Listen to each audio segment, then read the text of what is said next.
अस्सलाम वालेकुम स्टूडेंट्स औज़ुबिल्लाहि बिस्मिल्लाहिर्रहमानिर्रहीम वबिशरहली सदरी वयस्सिर अमरी वहल उक़दतम मिन लिसानी यफ़क़हू क़ौली वबिज़्निल्लाह। अच्छा जी, सस्टेनेबिलिटी से रिलेटेड हमारा जो है सेशन चल रहा था। तो मतलब पहली वीडियो में हमने बहुत सारी चीज़ें कवर कर ली हैं। सेकंड वीडियो में आज कॉन्सेप्ट्स को आगे लेके जाएंगे और उसके बाद इंशाल्लाह हम जो है वो कुछ क्वेश्चंस भी सॉल्व करेंगे इंशाल्लाह आज की क्लास में। ठीक है, हमने ये बात कर ली थी कि सस्टेनेबिलिटी क्या होता है, सस्टेनेबल डेवलपमेंट किसे कहते हैं, एग्जाम्पल डिस्कस कर ली थी हमने। ठीक है जी, क्यों सस्टेनेबिलिटी का इतना शोशा हो रहा है, ताकि आगे की जनरेशन हमारी प्रोटेक्ट हो जाए।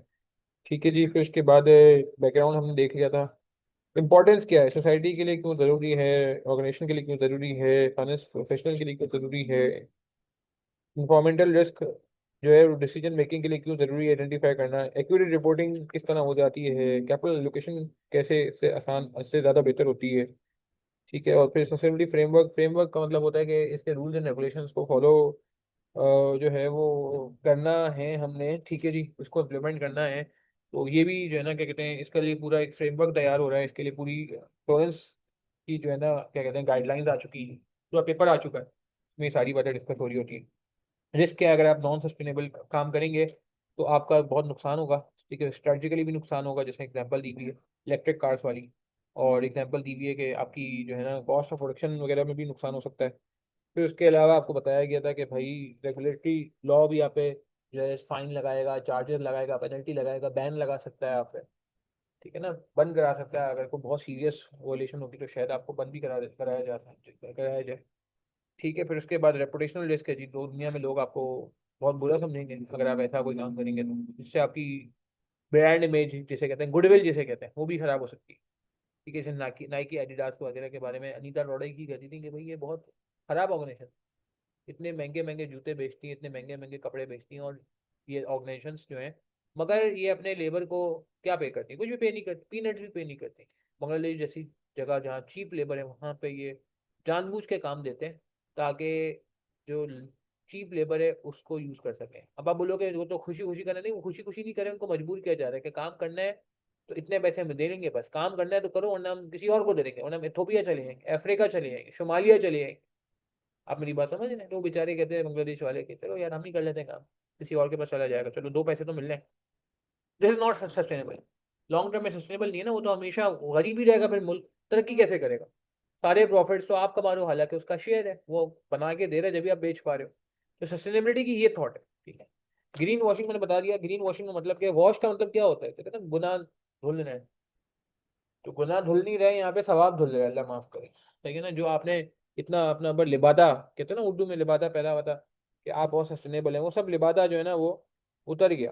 ठीक है ना, ग्रीन वॉशिंग का मतलब क्या है कि आप एग्जेजरेट कर रहे हैं, काम 2 रुपए का नहीं कर रहे हैं आप सस्टेनेबिलिटी के लिए, और दिखा 200 रुपए का काम रहे हैं, तो ये मुनासिब बात नहीं। ठीक है जी, तो खैर ये बात हो गई। ऑपरेशनल रिस्क हमने बता दिया कि आउटसोर्स, मैंने एग्जांपल दी थी, मैं कंपनी का नाम नहीं लेना, ठीक है, नहीं लेना चाहता।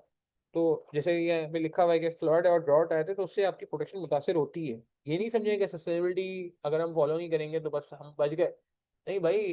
वो कहते हैं ना कि आपके ऊपर भी इम्प्लीमेंट हो सकता है कि अगर किसी ने सस्टेनेबिलिटी नहीं की और उसकी वजह फ्लड आ गया आपकी आपके फैक्ट्री वाले एरिया में, तो फिर क्या होगा, वो नुकसान होगा इसका। फाइनेंशियल रिस्क भी है, जाहिर सी बात है। फाइनेंशियल रिस्क क्या है अच्छा, ऑपरेशनल रिस्क देख लेते हैं, मेरे ख्याल से इस पे बात नहीं हुई थी, अब बात कर लेते हैं। Operational risk occurs when sustainability related events such as climate change, scarcity of required resources, disruption in supply chain can hinder operational efficiency and output of the entity। कि ऐसा कोई क्लाइमेटिक चेंज आ गया, लेट से global warming की वजह से glaciers melt हो रहे हैं, ग्लेशियर्स मेल्ट हो रहे हैं, इससे फ्लड आ रहे हैं, और फ्लड आने से ये हो रहा है कि हमारी फैक्ट्री ऊपर की एरिया में थी तो फ्लड की वजह से मुतासर हो। ठीक है ना, इन्वायरमेंटल चेंजेस हो रहे हैं, आपने सुना होगा एसिड रेन, एक चीज होती है, नाम सुना है एसिड रेन। एसिड रेन एक चीज होती है जिससे आपके ये जो लाइमस्टोन वगैरह की चीजें होती हैं ये सब खराब हो जाती हैं। ठीक है ना, बड़ी तबाहकुन बारिश होती है, एसिडिक बारिश होती है ये ताजमहल वगैरह के पास इसीलिए गाड़ियां चलाना मना है कि अगर वहां पे एसिड रेन होगी तो ताजमहल पूरा बह जाएगा। खैर, तो द पॉइंट इज कि ये जो हैवी रेन्स होती हैं ये भी एक वजह है कि लोग सस्टेनेबिलिटी नहीं कर रहे हैं, ग्लोबल वार्मिंग कर रहे हैं, जिससे एनवायरनमेंट चेंज हो रहा है, एनवायरनमेंट को नुकसान पहुंच रहा है। तो उससे क्या होता है, जब आपको पता है पाकिस्तान कराची तो मशहूर है ना, बेवक्त की बारिश हो जाए कराची में, अल्लाह माफ करे, तो कितना नुकसान होता है। इट मीन्स कि कोई सस्टेनेबिलिटी पे काम ही नहीं करना चाहता। अभी आपको मैं एक छोटी सी मिसाल दूं, बारिश के पानी को आपने सुना है स्टोर किया जा सकता है, इंडिविजुअल लेवल पे छोटे छोटे कुएं बना के, गलियों के लेवल पे, स्ट्रीट्स के लेवल पे, now this is what, this is again sustainability, this is sustainability. आपको पता है बाहर के मुल्कों में, चाइना में वगैरह में साइकिलें बहुत चलती हैं, सही है, दिस इज अगेन सस्टेनेबिलिटी, कि लोग आने जाने के लिए साइकिल इस्तेमाल करते हैं। यूके में लोग गाड़ियां इस्तेमाल नहीं करते, ट्रेन इस्तेमाल करते हैं, इलेक्ट्रिक ट्रेन इस्तेमाल होती है, अगेन दिस इज सस्टेनेबिलिटी। क्योंकि वो गाड़ियां निकलेंगी, धुआं छोड़ेंगी, पेट्रोल जलेगा। तो दुनिया में बहुत सारे मुल्क सस्टेनेबिलिटी पे जा रहे हैं, सही है ना। मगर हमारा मुल्क अभी ऐसे तो पीछे है, हमें इन सब चीज़ों को इसलिए पढ़ाया जा रहा है हमें, ताकि हम भी जो है ना इस तरह की कोई सोच पैदा करें, ठीक है। अच्छा खैर, तो ये आपको बता रहे हैं कि लॉजिस्टिकली अगर आपको हो सकता है आपका वेयर हाउस हो वहाँ पे ऊपर वाले एरिया में, तो वो सारे आपके मुताबिक हो सकते हैं। इस तरह की कोई फ्लडिंग से या ड्रॉट से भी प्रॉब्लम होती है कि एम्प्लॉय मिलना मुश्किल हो जाते हैं, जहाँ पे ड्रॉट, जहाँ पे ड्रॉट समझते हैं, जहाँ पे कोई कहत वगैरह आ रहा होता है। अच्छा, financial risk. This include both direct and indirect financial losses related to sustainability issues, including cost of remediation, reduced investor confidence, and loss of revenue due to reputational harm.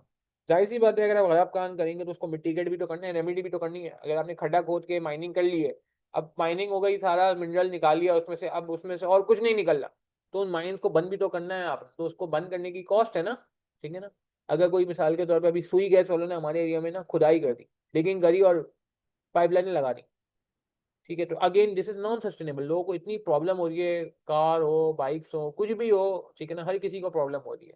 सारी रोड्स ऐसी तैसी हो गई है। मैं आपको सीरियस बताऊँ, कराची में हमारा जो एरिया है, टीसीएस की तरफ बहुत ही बुरा हाल हो गया, बहुत ही बुरा हाल हो गया। अब उसके लिए उन्होंने क्या किया जी, उन्होंने ये किया है गवर्नमेंट ऑफ सिंध को, पता नहीं कितने करोड़ रुपए जो है ना वो, या कितने अरब रुपए दिए हैं कि भाई आप सारी रोडें वापस बना लो, जहाँ जहाँ हमने जो है ना आपको की ये डिगिंग की है और लाइंस लगाई है, पाइपलाइंस लगाई है गैस की, वहाँ सब जगह जो है ना वो उनको टाउन जो होता है ना, टाउन सुना है आपने? जैसे टाउन होता है यहाँ पे, सही है ना, टाउन कह लें, तो उनको दिया है कि जी ये जो है ना आपको टाउन नाजिम को, कि आप टाउन चेयरमैन को, कि जी आप अपने पूरे एरिया में ना ये रोड बनाए। अब वो अलग बात है, अल्लाह माफ करे, वो साहब अल्लाह ताला उनको हिदायत दे, कुछ नहीं कर रहा है काम, मगर कहने का मतलब क्या है, सुई गैस ने पता नहीं कितने करोड़ अरबों रुपए सिर्फ इस चीज़ के दिए हैं कि ठीक है जी हमारी वजह से नुकसान हुआ है, आपकी रोड वगैरह डैमेज हुई है, मैं हम आपको सारा, और सुना है रेट भी डबल दिया, यानी कि अगर रेट कॉस्ट रोड बनाने की 100 रुपए पर स्क्वायर फीट मिसाल के तौर पे, तो 200 रुपये स्क्वायर फीट दिया कि चलो जी डबल ले लो आप यार, कोई बात नहीं, अपना खांचा भी ले लो यार, अल्लाह माफ करे। सिंध गवर्नमेंट को कहा अपना खांचा भी काट लो, मगर इनकी रोडें बना दो। उन्होंने अभी तक खैर रोडें नहीं बनाई, मातरत के साथ क्या बोल सकता हूँ। तो कहने का मतलब क्या है कि रेमेडी करनी पड़ती है, अगर कोई ऐसा काम होगा तो उसकी आपको तलाफी भी करनी पड़ेगी, कंपनसेट भी करना पड़ेगा, उसको रेमेडिएट भी करना पड़ेगा। फिर रिड्यूस इन्वेस्टर कॉन्फिडेंस, ऐसी ऑर्गेनाइजेशन जो खराब काम करती हैं, कॉन्फिडेंस नहीं रहता इन्वेस्टर का, इन्वेस्टर कहता है यार ये तो बेकार ऑर्गेनाइजेशन, ठीक है ना, ऐसी कंपनी के शेयर्स इतनी आसानी से बिकते नहीं, नहीं है ना, वो फिर शेयर्स नहीं लेगा, बेच देगा, बल्कि बोलेगा यार ये तो खराब ऑर्गेनाइजेशन है, मैं क्यों इसका शेयर होल्डर, मैं क्यों इसका ओनर बनूं। Loss of revenue due to reputational hurt, जाहिर सी बात है, देखें अगर आप मुझे बताएं ना, अब मैं क्या एग्जांपल दूं, हमारे मुल्क में इतना ज्यादा लोगों को फर्क नहीं पड़ता, मगर बाहर बहुत फर्क पड़ता है, बहुत फर्क पड़ता है, ठीक है ना। अगेन छोटी सी अनरिलेटेड एग्जांपल है मगर है, आपने देखा था ना ये जो बाइकआउट हो रहा था, ये जो यहूदी प्रोडक्ट्स हैं, जूइश प्रोडक्ट्स हैं, पेप्सी हो गई, कोका कोला हो गई, सिर्फ ये नहीं है, मैकडोनल्ड्स, केएफसी, इनके मतलब बाइकआउट हो रहा था, उनकी चीखें निकल गई, चीखें, सस्ती सस्ती कोल्ड ड्रिंक कर दी, सस्ती सस्ती डील्स निकाल दी केएफसी ने। ऐसा लग रहा है कि लोकल जो आपके मोहल्ले की फास्ट फूड की शॉप होती है ना, उतने रेट पे ले आया था केएफसी, अपने आप को इतना गिरा दिया था इन्होंने, कि मतलब इतना वो प्रॉफिट आपसे कमा रहे थे पहले, इन्होंने ये दिखाया कि देखो पहले हम कितना प्रॉफिट कमा रहे थे। अभी वो अगर कॉस्ट पे भी बेच रहे हैं तो इसका मतलब ये है कि अगर लेट से उन्होंने रेट आधे कर दिए, आधे से भी कम कर दिए, तो इस मीन आप सोचो पहले कितना ज़्यादा प्रॉफिट कमाते होंगे।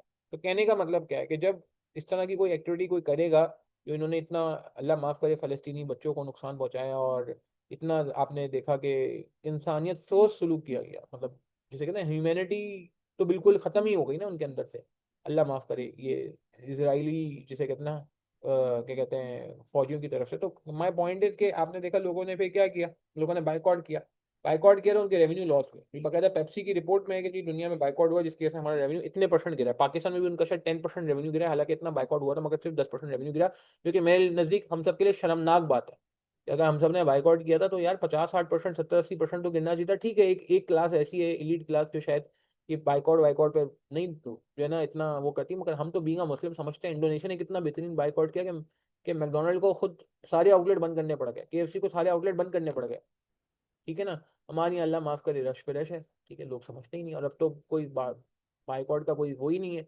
अल्लाह के, मतलब आपको पता है कि who is Israel and who are these people, and उन्होंने कितना तबाही मचाई है, किसी से जगह छुपा नहीं है यार, मतलब इंटरनेशनली लोग जो है इतना कंडेम कर रहे हैं इसको। तो खैर, नंबर पॉइंट इज कि अगर कोई गलत काम किया जाता है तो उसकी वजह से रेवेन्यू लॉस होता है और उसकी वजह से उसकी रेपुटेशन खराब होती है। मैं सस्टेनेबिलिटी से इसको लिंक कर रहा हूँ, इवन तो that is also sustainable. Humanity के साथ अगर आप बुरा करोगे तो ये भी सस्टेनेबल नहीं है। ये उनको हमें सिखाते हैं, ये हमें गोरे, मगर मेरे ख्याल से ये बाहर के मुल्कों वालों को भी सिखाना चाहिए। खैर आगे बढ़ते हैं। एग्जाम्पल दिए उन्होंने कि ऑयल स्पिल हुआ था, जिसकी वजह से जो है क्लीन अप कॉस्ट बहुत ज़्यादा लगी थी। इसकी से लिटिगेशन भी हुआ था, उन पे लिटिगेशन समझते केस हो गया था, उसके एक्सपेंसेस भी लगे थे और उसकी शेयर प्राइस भी गिर गई थी। ठीक है। और ये deep water horizon oil spill result in billions of dollars of penalties and major loss of in share holder value. ये कंपनी है, इसको आप गूगल पे सर्च कर लीजिएगा, deep water horizon.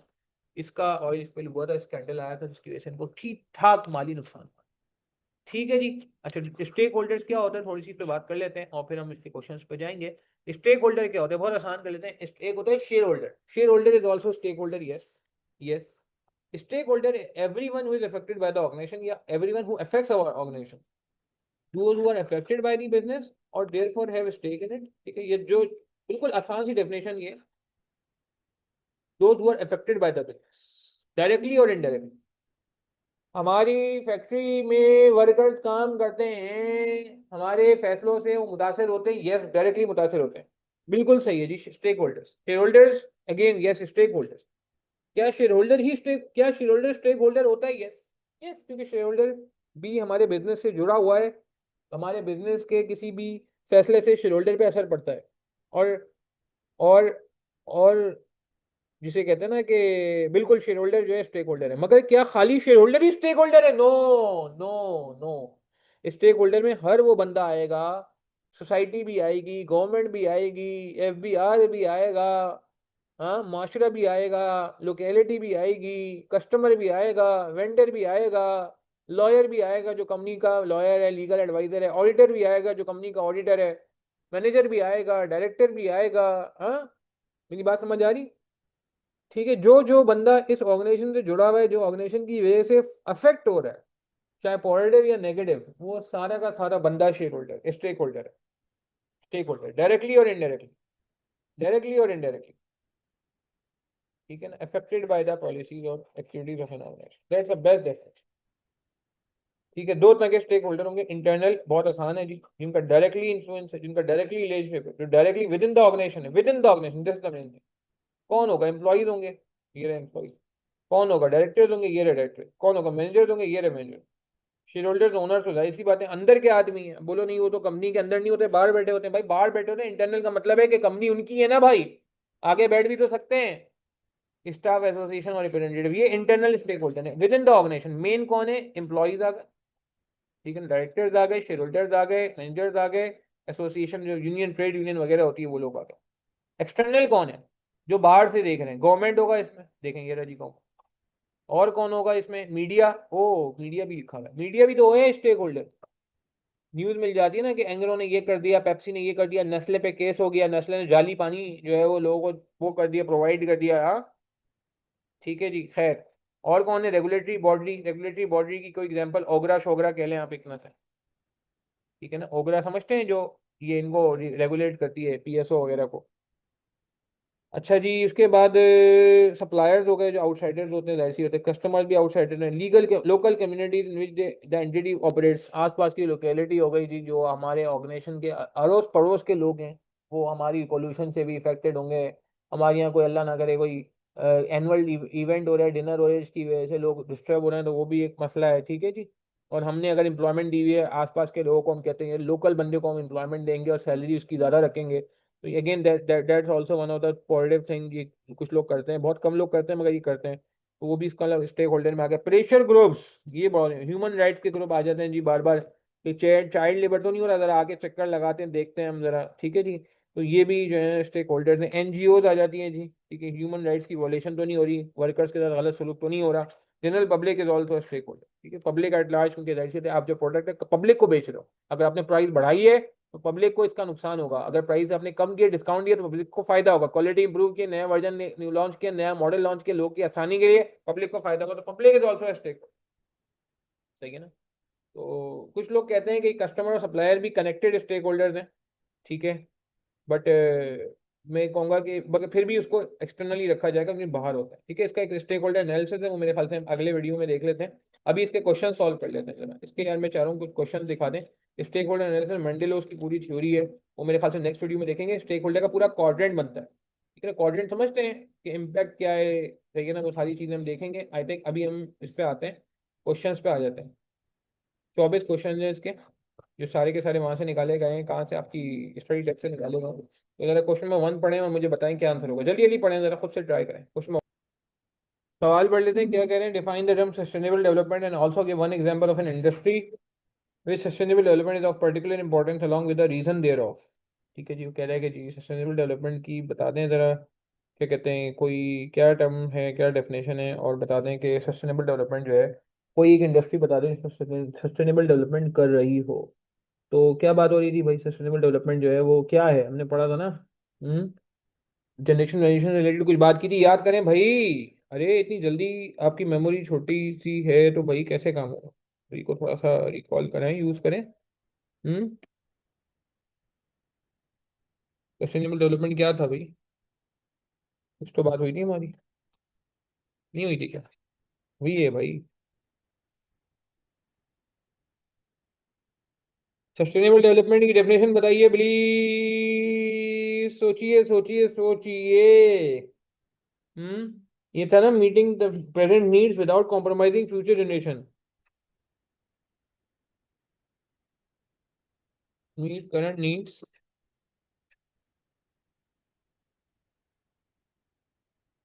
Without compromising needs of future generation. अपना अपना देखना है, ऐसा नहीं है भाई, फ्यूचर जनरेशन का भी सोचना। कोई इंडस्ट्री बता दे। कौन कर रहा है? फॉर एग्जाम्पल, फार्मास्यूटिकल कंपनी ने क्या लगा लिया? सोलर पैनल लगा लिया। चल, सोलर पैनल पढ़ा था ना हमने। Company uses solar panel too, ठीक है, for electric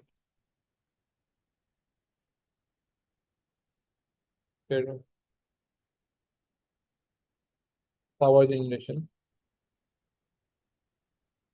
through coal, oil, coal और other resources, leading to governmental friendly solution.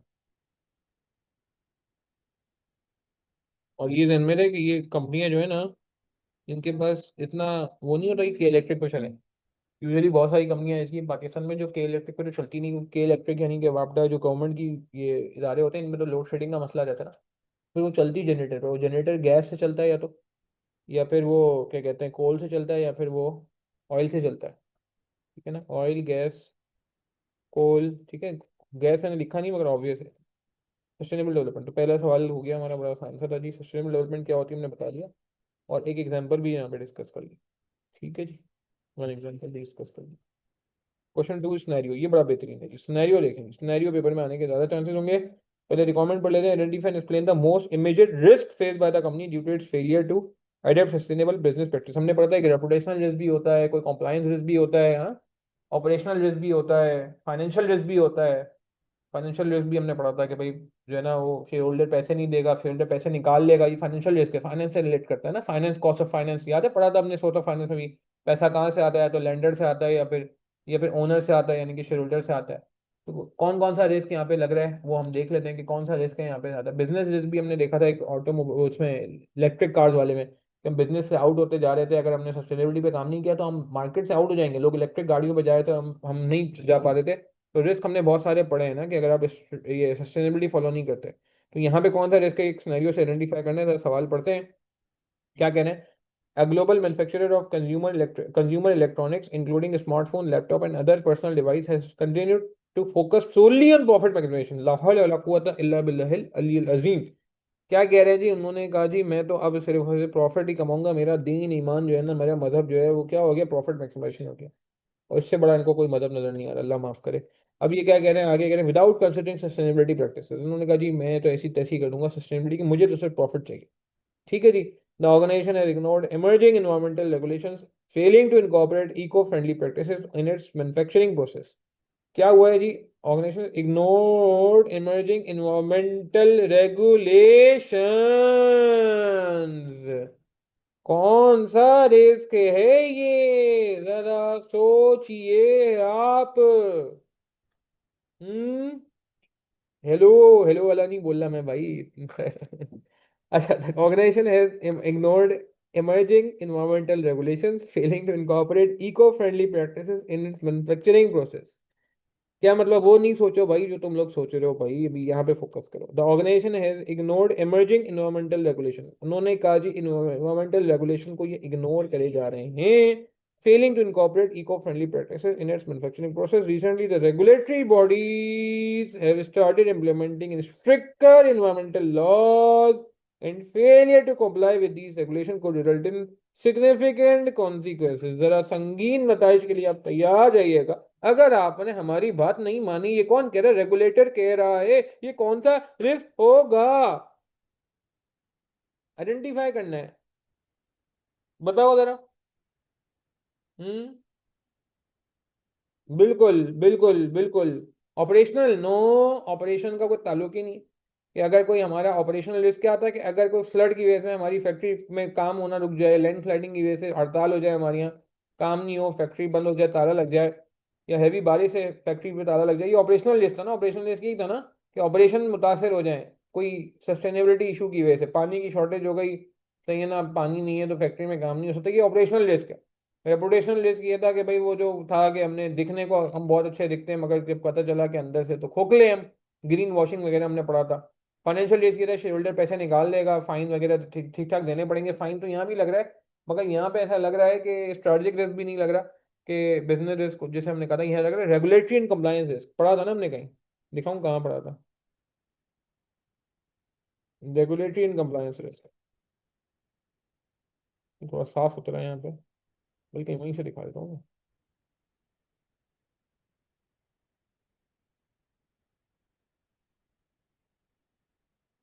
ये याद आई बात। रेगुलेटरी बॉडीज, रेगुलेटर्स, हम्म, रेगुलेशंस। तो ये ऐसा लग रहा है कि ये रेगुलेटरी रिस्क है। ठीक है जी। इसकी थोड़ी ये ड्राफ्टिंग शॉफ्टिंग कर लो, वो सोल्यूशन पे कहाँ से आ रहा है? सोल्यूशन ही देख लेना भाई, पहले से पहले सॉल्व करने हैं हमने। इथे चला गया भाई, इथे आ गया।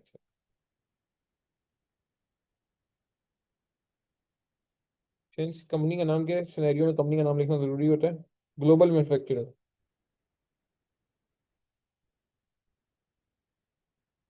क्या है global manufacturer? Fails to comply with the environmental regulations।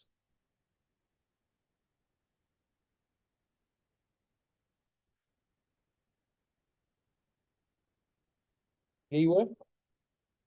ठीक है, इन्वायरमेंटल रेगुलेशन को वो क्या कर रहा है? वो फेल टू कंप्लाई करके, ठीक है, and laws therefore it is, कौन सा जिसके रेगुलेटरी एंड कंप्लायंस के ऊपर दिखाया था। देखो मैं बता रहा हूँ मुश्किल नहीं आएगा, ये आसान आएगा, एक दफा सही तरह देख लो, कोई लेंदी भी नहीं है, बहुत ज्यादा बड़ा भी नहीं है। एक सवाल इसका लाजमी ध्यान में रखो। ठीक है। इससे होगा क्या, इसमें देखो सवाल में क्या बोला है? आइडेंटिफाई एंड एक्सप्लेन, एक्सप्लेन भी करना है, आइडेंटिफाई तो कर दिया, explain the most immediate risk face by the company, provide justification for identified reason. ठीक है। Serious consequences can be face by the business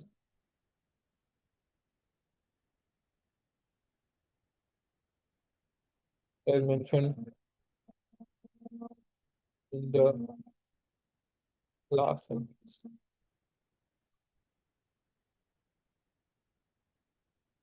इसमें क्या हो सकता है? हमने पढ़ा था ना, these consequences may lead to, क्या हो सकता है? फाइन हो सकता है। और इवन बैन भी हो सकते हैं। ओपन बैन ऑन ऑल और certain business activities, business activity को बैन भी कर सकते हैं। बैन का वर्ड थोड़ा मैंने ज़्यादा स्ट्रिक्ट यूज़ कर लिया। बैन की जगह ये भी कह सकते हैं, रिस्ट्रिक्ट भी कह सकते हैं। ठीक है, देखो मैं आपको ड्राफ्टिंग करा रहा हूँ ना, दोनों क्वेश्चन की मैंने ड्राफ्टिंग कराई है, इसका मतलब ये हुआ कि पेपर में भी आपने सही तरीके से और प्रैक्टिस भी इतना ही करनी है। मुझे क्या जरूरत है ड्राफ्टिंग कराने की, मैंने थोड़ी पेपर देना, पेपर तो आपने देना है। मगर सिर्फ आपको समझाने के लिए कि यार नहीं, आप खुद भी प्रैक्टिस करोगे तो आप बहुत तरीके से करोगे, ढंग से करोगे। ये मैंने सिर्फ यहाँ ड्राफ्टिंग नहीं कराई, आपको होता है बाकी जो थ्योरी के टॉपिक्स मैंने पढ़ाए उसमें भी मैंने ड्राफ्टिंग कराई है। ठीक है, मैं कैलकुलेशन भी पढ़ाता हूँ, सीए फाइनल को भी कैलकुलेशन पढ़ाता हूँ, मगर मैं थ्योरी भी पढ़ाता हूँ, और जब मैं थ्योरी पढ़ाता हूँ तो मैं एक्सपेक्ट करता हूँ कि इसकी प्रैक्टिस भी होगी, और मैं प्रैक्टिस में खुद भी करा रहा हूँ। ये नहीं कि सिर्फ मैंने आपको दे दिया कि चलो यार आप कर लेना, मुझे पता है आप तो बहुत मसरूफ आदमी है, आपसे थोड़ी होती है प्रैक्टिस। आपके पास तो 10 काम है यार, आप तो बिजी हैं, टाइम तो हम लोगों के पास होता है ना, ऐसा ही है ना। आप तो बिजी है, अभी देखो मोबाइल खोल निकाल लिया, सब कुछ लोगों के हाथ में भी मोबाइल है, व्हाट्सएप पे मैसेज चेक कर रहे हैं, वीडियो भी देख रहे हैं, व्हाट्सएप पे मैसेज भी चेक कर रहे हैं, बताओ। हाँ हाँ, जवाब दे देना बाद में, पहले समझ तो लो, फेसबुक का नोटिफिकेशन बाद में देख लेना, इंस्टाग्राम में बाद में रील आ जाएगी, कोई इशू नहीं है, कहीं जा नहीं रहा, 24 घंटे तक तो अपेयर होता है ना मेरे ख्याल से। तो माई पॉइंट इज कि डिस्ट्रैक्शंस बहुत हैं आप लोगों के पास यार। क्या करें सर, हम जेंजी हैं, हमारा तो कसूर ही कोई नहीं है, हम तो इस जनरेशन में आए हैं, क्या कर सकते हैं। तो खैर भाई, मजाक कर रहा हूँ, सीरियस नहीं ले। कहने का मतलब है भैया ये ड्राफ्टिंग करनी पड़ेगी। हाँ, आसान लफ्ज़ में बता रहा हूँ मैं। चलो आगे बढ़ेंगे, प्रॉपर। अच्छा भाई, ये बहुत छोटा सा सवाल आ गया। Alpha limited as football manufacturing company claims to adopt sustainable business practices and promote sustainability through its marketing campaigns।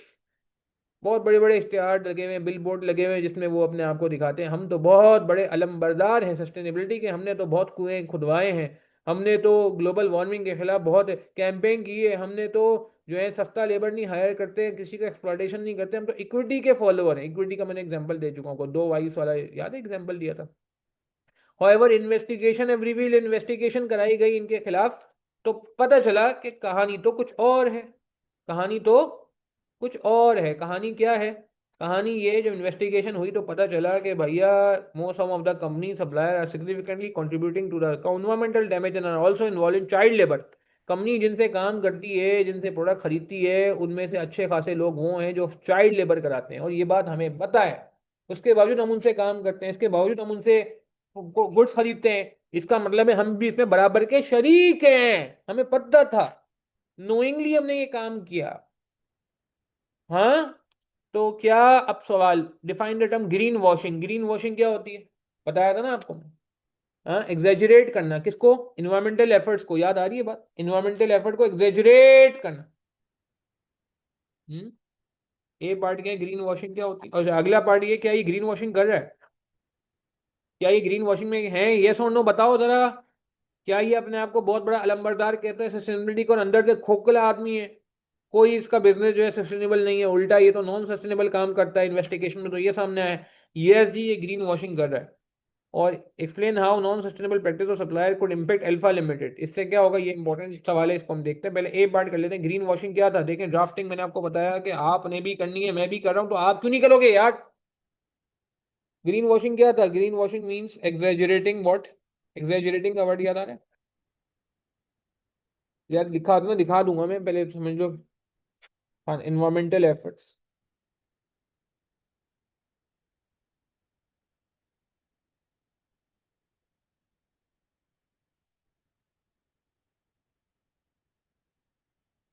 Option organisation. ठीक है ना, एग्जैजरेट करना है, सही है, बट एक्चुअली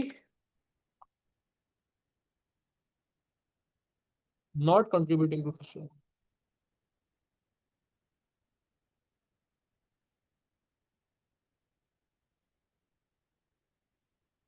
ठीक है जी। बी पार्ट में क्या करेंगे? Yes, alpha is involve.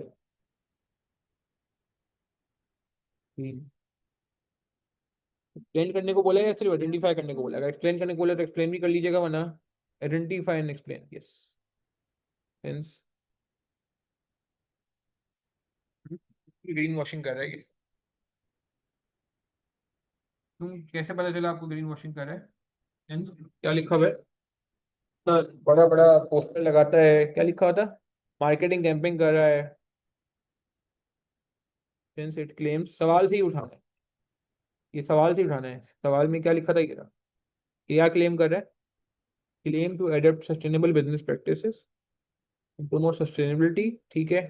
However supplier से काम कर रहा है जो इन्वायरमेंटल डैमेज करता है, यहीं से उठा लो, यहीं से उठा लो, since it is claiming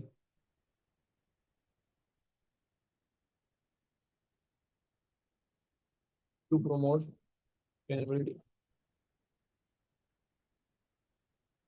however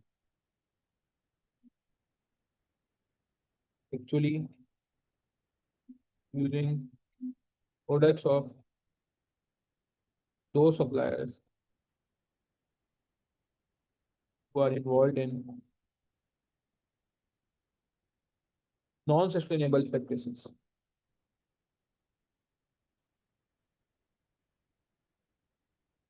including child labor।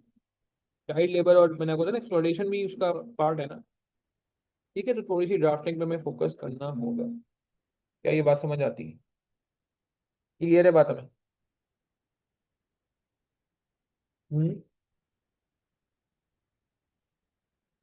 अब सवाल ये है कि हमें क्या नुकसान हो सकता है। Explain how non sustainable practice in suppliers, non sustainable practice of supplier code impact alpha, वो कर रहा है ना भाई, हम हमें क्या फर्क पड़ेगा, सवाल है। भाई वो करता रहे, हमें क्या फर्क पड़ेगा, हम क्यों इतना फिक्रमंद हैं। भाई वो कर रहा है ना सस्टेनेबल, अब आप अल्फा वाले आपसे कह रहे हैं कि अल्फा ने कहा कि यार मतलब व्हाट्स द इशू यार, मतलब उसने करना है उसको करने दो, हम क्यों बीच में आके इतनी सारी कहानी करें।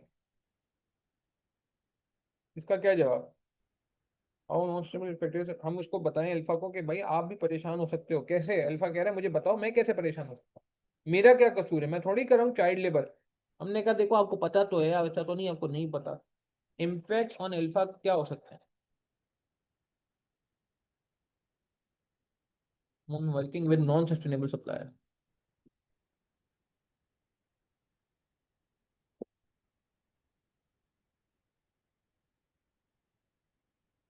क्या हो सकता है, रेपुटेशनल इशू आ सकता है, सही है ना।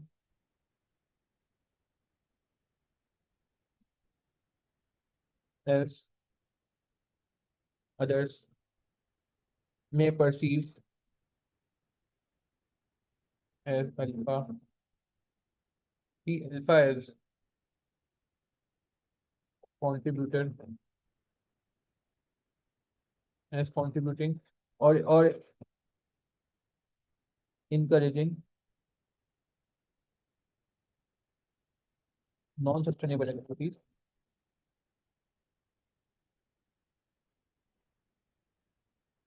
by increasing its sales, कि सेल बढ़ा रहे हैं ना खुद परचेज करके। और क्या प्रॉब्लम आ सकता है, लीगल इश्यूज भी आ सकते हैं, legal consequences if supplier is any compliance with action that involves connected stakeholders, connected stake holders. हमने अभी भी पढ़ा था कि कोई कभी कभी होता है इन्वेस्टिगेशन का दायरा वसी हो जाता है, वसी हो जाता है, तो आप पे भी जो है ना आ सकता है कि आप क्योंकि इनका माल खरीदते हैं तो आप भी आए, जरा कटेरे में आए, बोलते हैं ना कानून बुलाता है कटेरे में आए, कटेरे में आए। तो अल्लाह का शुक्र 3 क्वेश्चन हमारे हो गए, अब चौथा क्वेश्चन है, जरा इसको भी जरा मैं कहूँगा इस सिनेरियो को आप पढ़ें और मुझे बताएं कि क्या चीज़ है।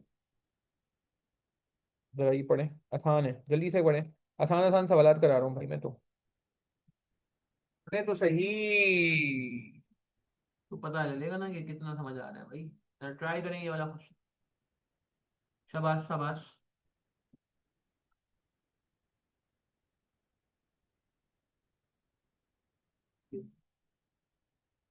चलिए 2 मिनट लगाएं जल्दी से। अच्छा जी, क्वेश्चन नंबर 4 हम पढ़ लेते हैं। आई थिंक यहाँ पे बहुत सारा कुछ लिखा हुआ है, हमें अगले वाले पे ही जाना चाहिए। यहाँ पे क्वेश्चन नंबर 4 यहाँ से पढ़ते हैं। ठीक है जी, क्या कह रहे हैं, क्वेश्चन नंबर 20 का नाम क्या। इसमें सारे हैं अलहमदुल्ला क्वेश्चन ना इस नोट में। ठीक है, 4 पढ़ना है ना। ठीक हो गया। अच्छा जी, hi tech limited technology company has started adopting sustainable practices by reducing carbon emission. ठीक है जी, पढ़ लिया आपने ये पूरा, पढ़ें जरा। अच्छा जी, the initiative has led to increase investor confidence, improve public perception, and long-term cost saving. The finance team is actively involved in measuring environmental impact and reporting sustainability performance. Identify and explain the importance of sustainability for society, organization, and finance professional. ये हमने पढ़ा था ना कि sustainability की importance society के लिए क्या है। हाँ। और फाइनेंस के लिए क्यों जरूरी है, ऑर्गेनाइजेशन के लिए क्यों जरूरी है, पहले आसान कर लेते ऑर्गेनाइजेशन के लिए क्यों जरूरी है। हम्म। इंपॉर्टेंस जो है वो ऑर्गेनाइजेशन के लिए क्यों जरूरी है बताया था ना।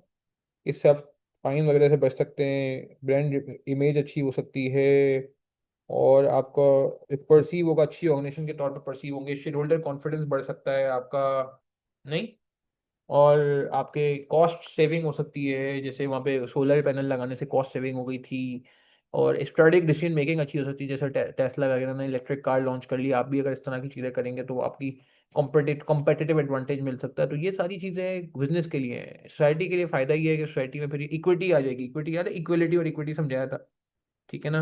ये इक्विटेबल डिस्ट्रीब्यूशन ऑफ वेल्थ हो सकता है, ये एक्सप्लॉयटेशन ऑफ लेबर वगैरह ये खत्म हो जाएगा। लोगों को के इन्वायरमेंट प्रोटेक्ट होगा।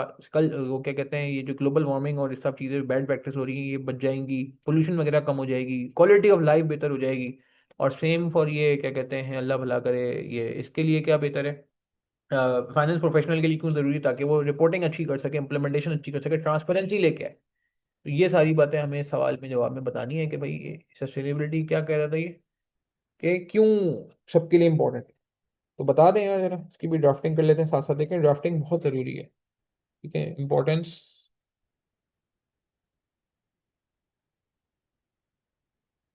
Importance of sustainability for society.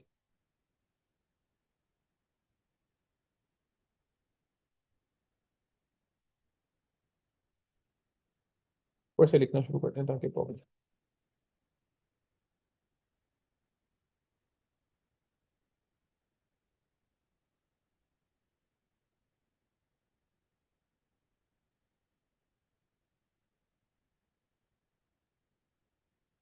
लेकिन थ्योरी को इतना ही करना चाहिए, लिख के ही करना चाहिए।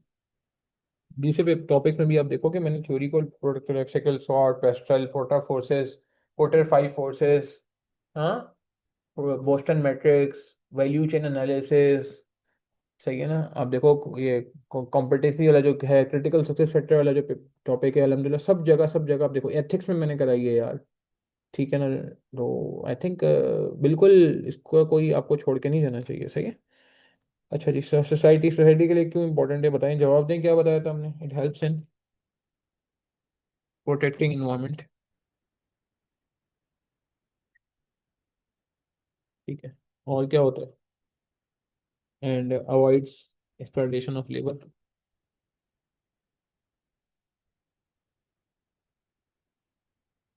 एक्सप्लॉयटेशन ऑफ लेबर, एक्सप्लॉयटेशन, हाँ।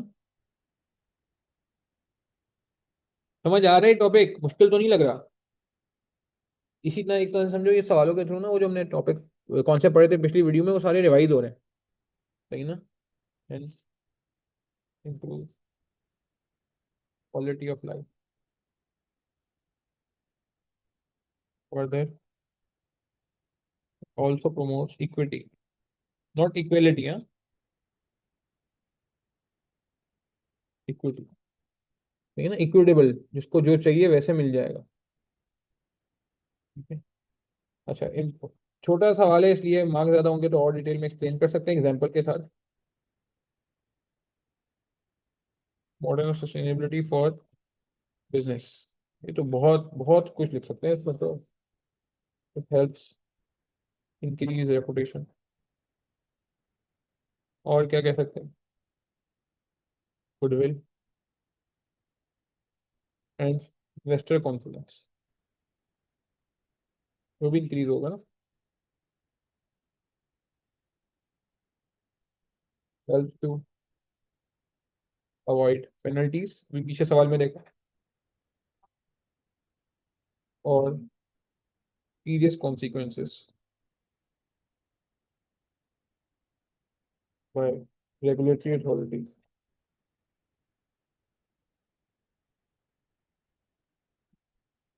Also helps to reduce cost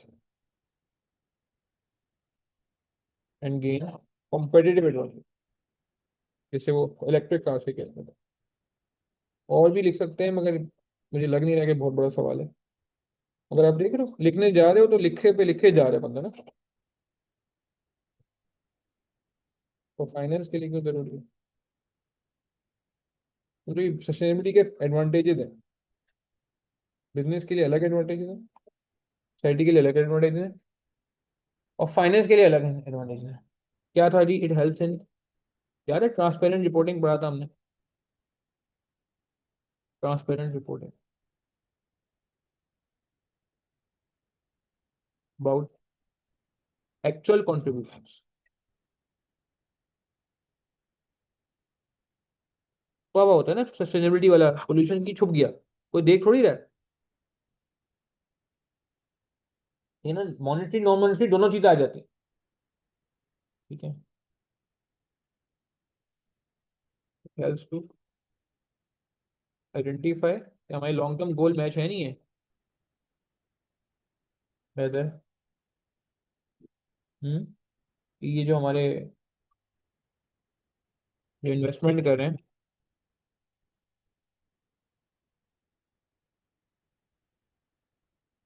are align with long term goal और नॉट।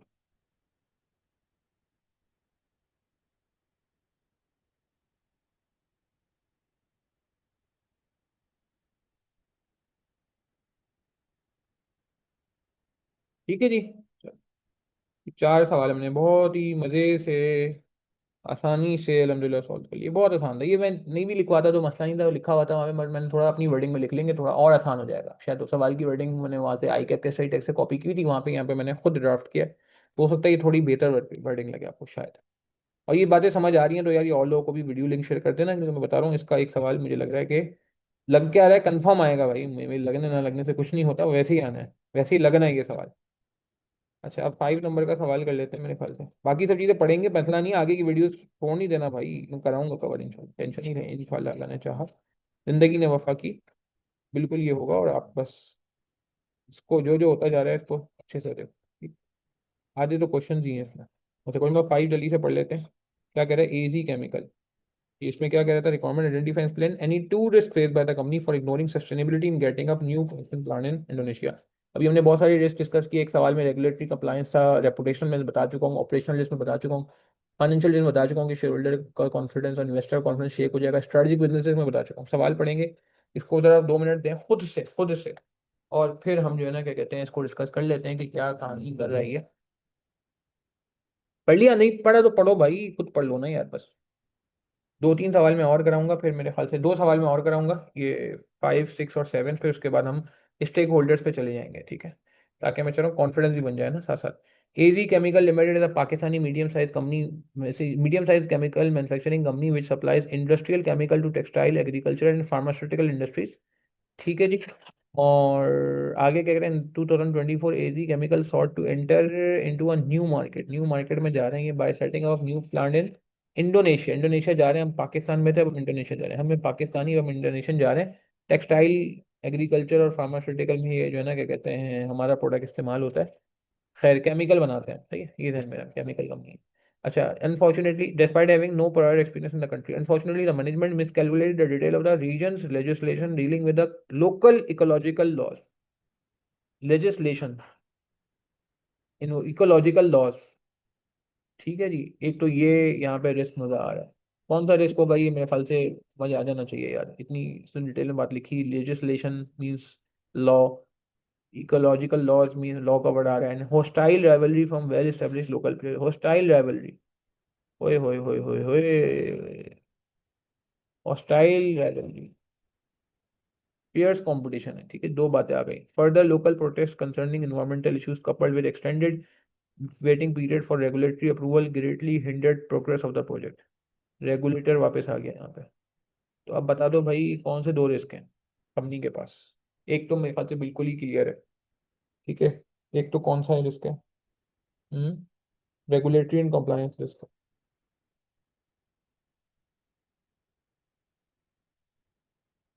ठीक है ना। दूसरा कौन सा रिस्क? Investor risk. हाँ, फाइनेंशियल रिस्क, इन्वेस्टर रिस्क नहीं होता, फाइनेंशियल रिस्क है। या रेपुटेशनल रिस्क है। रेपुटेशन तो उस वक्त होगी जब काम शुरू करेंगे, अभी तो काम ही शुरू नहीं किया हमने।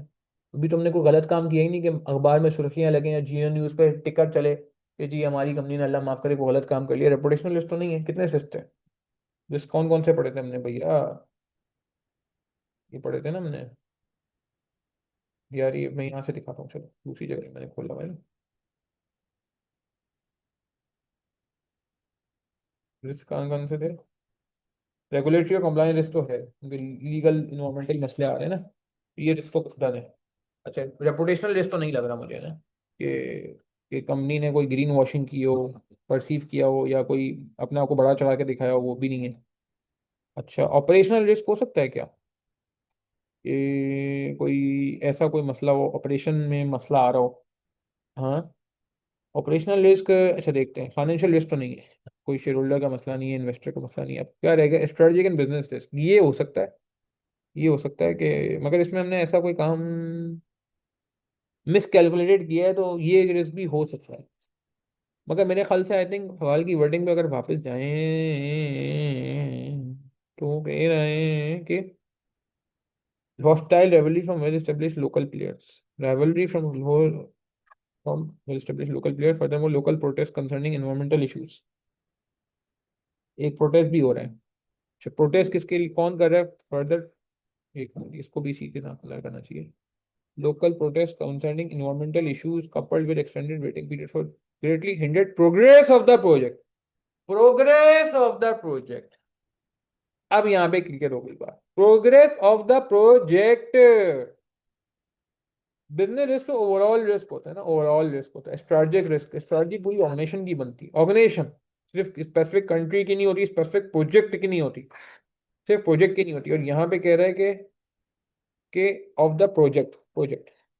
तो प्रोजेक्ट रिलेटेड तो मुझे लग रहा है अब ये क्लियर हो गया। ऑपरेशनल रिस्क, कोई ऐसा मसला आ गया है इसकी वजह से हमें, वो ठीक है कोई फ्लड नहीं आया, कोई ड्रॉट नहीं आया, मगर हमारा स्पेसिफिक प्रोजेक्ट हिंडर हो रहा है, ऑपरेशनल एफिशिएंसी अचीव नहीं हो सकती क्योंकि प्रोटेस्ट वगैरह हो रहे हैं, तो प्रॉब्लम होगा।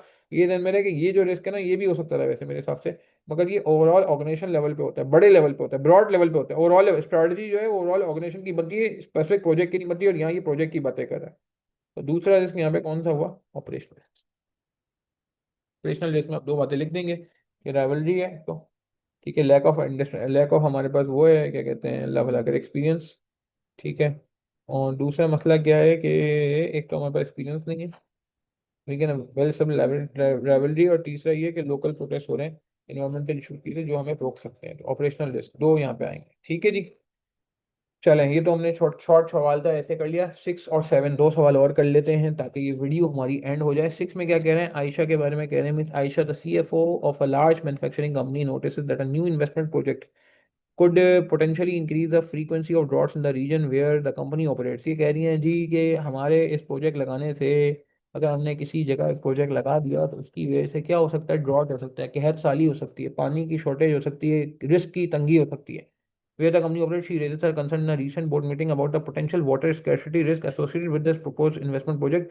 Identify and explain the role of Miss Aisha in performing the company is performing in company purpose propose remedial measure to mitigate the water scarcity in the region। पहले तो बताइए आयशा कौन है? कौन है? इन्होंने किया क्या है? हम्म।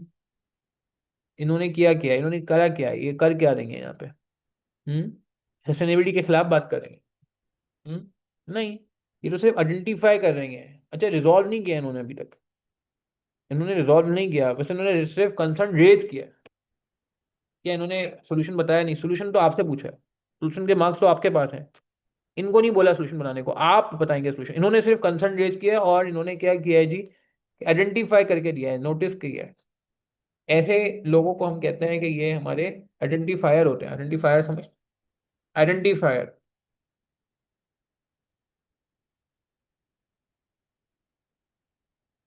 Identifier of environmental.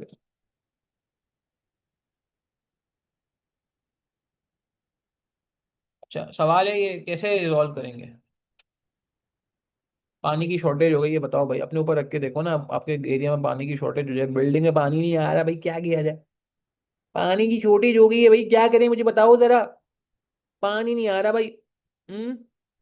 शॉर्टेज हो गई है भाई, शॉर्टेज हो गई है। लेन में पानी नहीं आ रहा। टैंकर डलवाना पड़ेगा, हाँ टैंकर डलवाना पड़ेगा ना भाई। और क्या हो सकता है? टैंकर कहाँ से आएगा? इतना बड़ा टैंकर नहीं आ सकता भाई, इतनी बड़ी ऑर्गेनाइजेशन है, लार्ज मैन्युफैक्चरिंग कंपनी है, छोटी मोटी कंपनी नहीं है। क्या हो सकता है?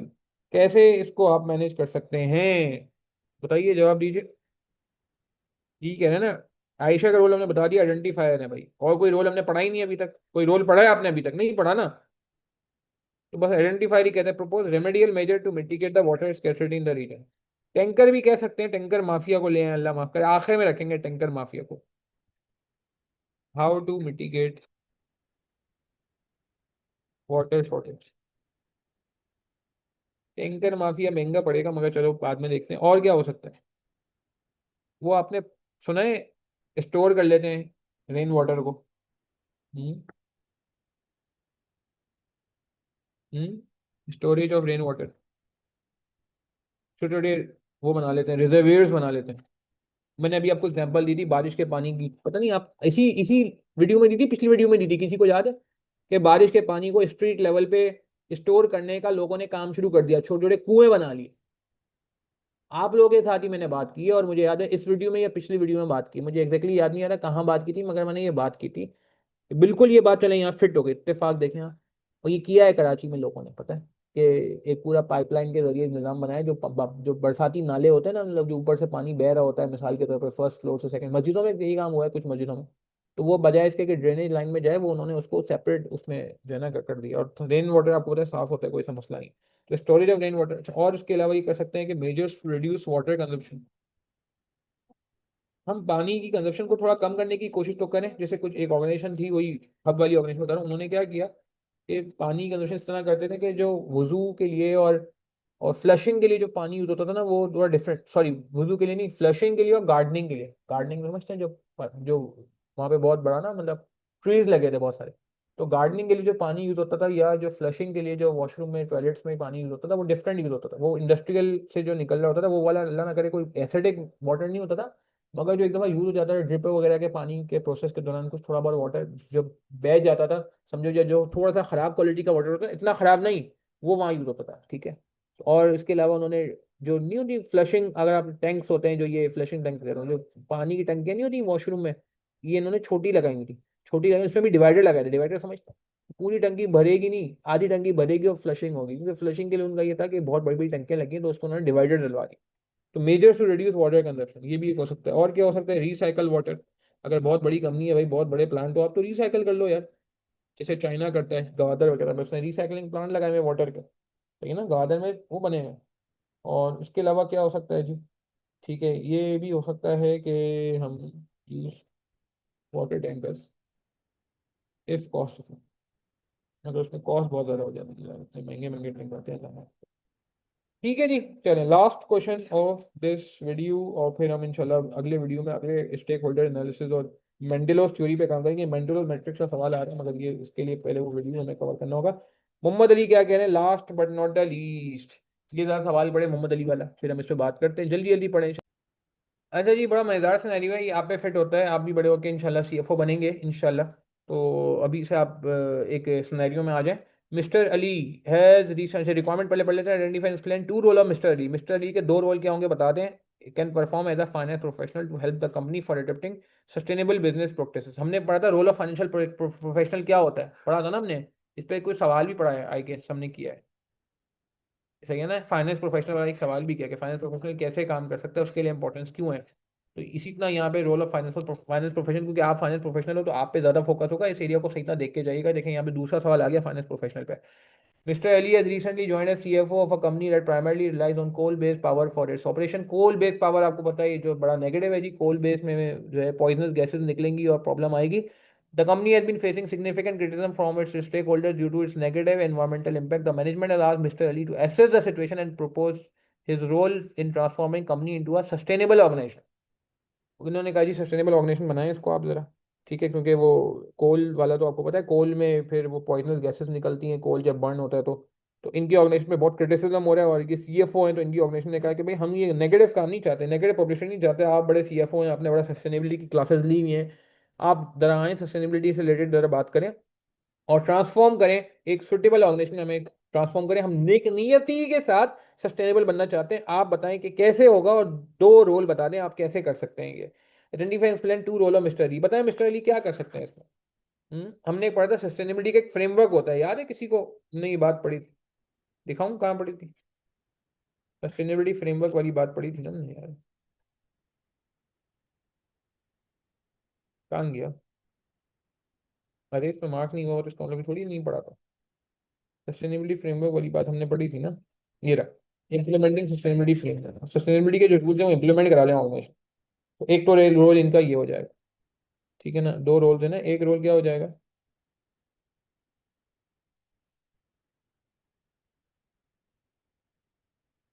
Mister Ali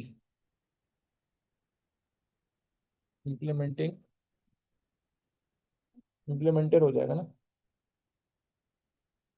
implementation in,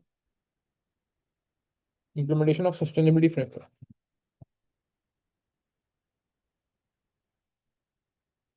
role in implementation of. आसान काम पहले कर लेते हैं।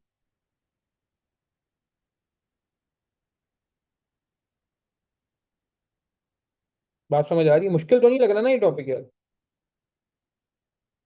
जवाब दो, क्या कर सकते हैं मिस्टर अली? ईएसजी फ्रेमवर्क था मेरे ख्याल से, ईएसजी फ्रेमवर्क है ना मेरे ख्याल से, क्या नाम था इसको? ये रहा।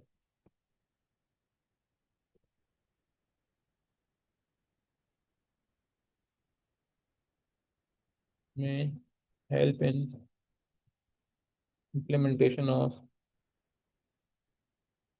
ईएसजी था क्या था, भूल गया, आपको याद करना पड़ेगा। ESG environmental social and governance.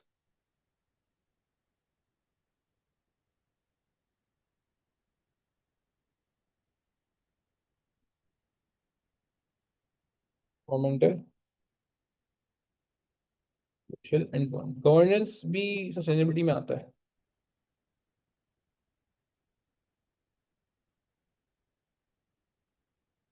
ठीक है जी, सही है। उसमें ये देखा जाता है कि इंडस्ट्री स्पेसिफिक केपीआई मीट हो रहे हैं नहीं हो रहे। evaluate whether a company is meeting industry specific sustainability की performance indicator। ठीक है, to evaluate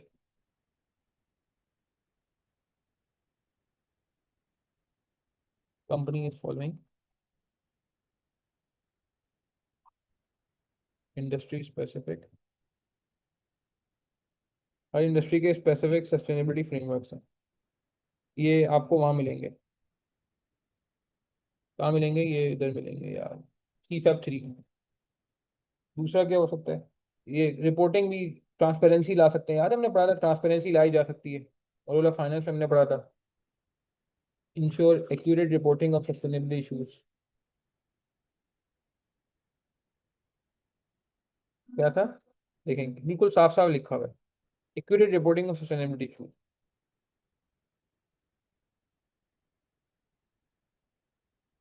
इन रिपोर्टिंग एक तो इम्प्लीमेंटेशन कर लें और रिपोर्ट भी करें शुरू में।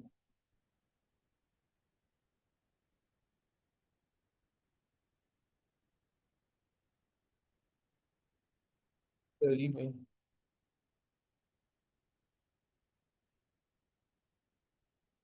क्या कर सकते हैं? ये reporting all activity of organisation,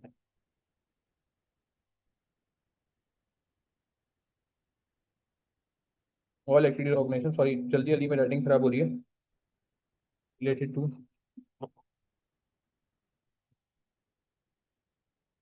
अब मैं डिटेल में नहीं जा रहा, ऑपरेशनल क्या है और ये क्या है और वो क्या है, ठीक है। इट हेल्प्स टू, एक वर्ड मैंने यूज किया था, इंक्रीज ट्रांसपेरेंसी रिपोर्ट। जो सीएफओ है ना, वो ज़्यादा बेहतर जानते हैं, वो ज़्यादा अच्छी रिपोर्ट बना सकते हैं, ज़्यादा ट्रांसपेरेंट रिपोर्ट बना सकते हैं, ये इनका रोल है अगर वो चाहें तो नेक नियति से। ठीक हो गया जी, 7 सवाल हो गए 24 में से, क्या चाहिए यार? दो वीडियोस में तुम्हें इतना सारा कोर्स करा दिया अलहमदुल्ला सस्टेनेबिलिटी का। आगे वाली वीडियोस मिस नहीं करना। मेंडेलो थ्योरी आ रही है, उसका क्वालिटी केस स्टडी आ रहा है, बड़ा सा केस स्टडी है ये, और फिर आगे के इंपॉर्टेंट टॉपिक भी आ रहे हैं। ठीक है, अपना ख्याल रखिएगा, दुआ में याद रखिएगा अगर इससे कुछ फायदा हो रहा हो, और आगे और लोगों को भी बता दीजिएगा कि भाई ये सस्टेनेबिलिटी के आसान लेक्चर्स मौजूद है, इसमें पूरी पूरी प्रैक्टिस कराई जा रही है। ठीक है, अस्सलाम वालेकुम रहमतुल्लाहि व बरकातुहू।